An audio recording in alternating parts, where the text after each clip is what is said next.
नमस्कार दोस्तों, आप सभी के बीच एक बहुत ही प्यारा माँ विंध्यवासिनी का कजरी है।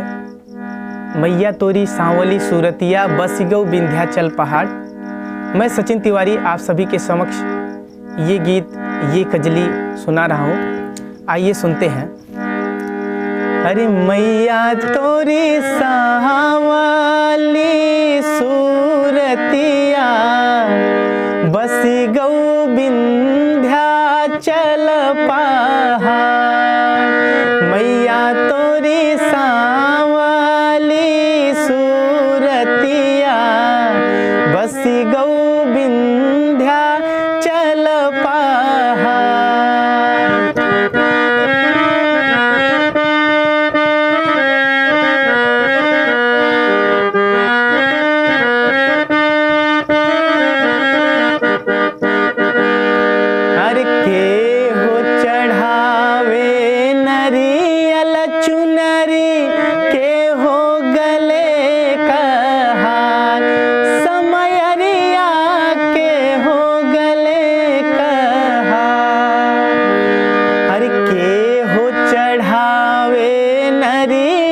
चुनरी के हो गले कहार, मयरिया के हो गले कहार।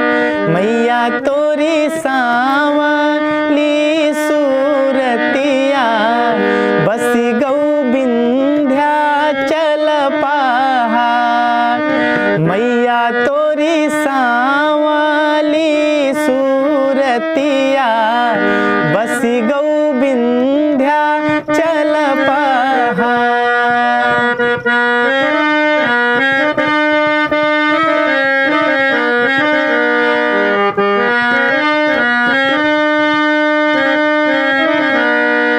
अरे राजा चढ़ावे नरियल चुनरी रानी गले कहार, मयरिया रानी गले कहार।